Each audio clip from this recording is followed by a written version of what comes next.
Star director Shankar, mega power star Ram Charan combination లో వస్తున్న cinema game changer. ప్రస్తుతం రిలీజ్ కు రెడీ అవుతున్న పాన్ ఇండియా సినిమాలో గేమ్ చేంజర్ పై భారీ అంచనాలు ఉన్నాయి. డిసెంబర్ లో క్రిస్మస్ కానుకగా ఈ సినిమా రిలీజ్ కు ప్లాన్ చేస్తున్నారు. దీంతో ఒక్కో అప్డేట్ ఇస్తూ వస్తున్నారు మేకర్స్. రీసెంట్ గా రిలీజ్ చేసిన మా సాంగ్ రామచ్చా మచ్చా సోషల్ మీడియాలో రచ్చ రచ్చ చేస్తోంది. యూట్యూబ్ లో టాప్ ట్రెండ్ అవుతూ మిలియన్స్ ఆఫ్ వ్యూస్ తో దూసుకుపోతోంది. అన్ని భాషల్లో కలిపి 50 మిలియన్స్ కు పైగా వ్యూస్ క్రాస్ చేసింది. ఇక అంతకు ముందు రిలీజ్ చేసిన జరగండి సాంగ్ కూడా చార్ట్ బస్టర్స్ గా నిలిచింది. ఈ పాట వినడం కంటే చూడటానికి విజువల్ పరంగా అద్భుతంగా ఉంటుందని మేకర్స్ చెబుతూ వస్తున్నారు. ఇప్పుడు మరోసారి సంగీత దర్శకుడు తమన్ కూడా ఇదే విషయాన్ని చెప్పుకొచ్చాడు. అలాగే థర్డ్ సింగిల్ అప్డేట్ కూడా ఇచ్చాడు. రామచ్చా జోష్ లో ఈ అక్టోబర్ లోనే థర్డ్ సాంగ్ రిలీజ్ ఉంటుందని చెప్పుకొచ్చాడు.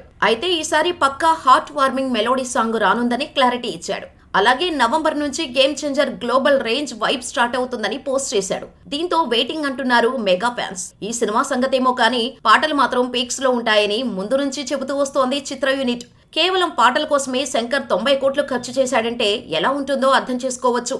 అందుకే తమన్ ఈ రేంజ్ హైప్ ఎక్కిస్తున్నాడు. ఇక ఈ సినిమాను ప్రముఖ నిర్మాత దిల్ రాజు ఎంతో ప్రతిష్టాత్మకంగా భారీ బడ్జెట్ తో నిర్మిస్తుండగా కియారా అద్వానీ, అంజలి హీరోయిన్లుగా నటిస్తున్నారు. అన్నట్టు ఈ దసరా సందర్భంగా గేమ్ చేంజర్ నుంచి టీజర్ బయటకొచ్చే ఛాన్స్ ఉంది.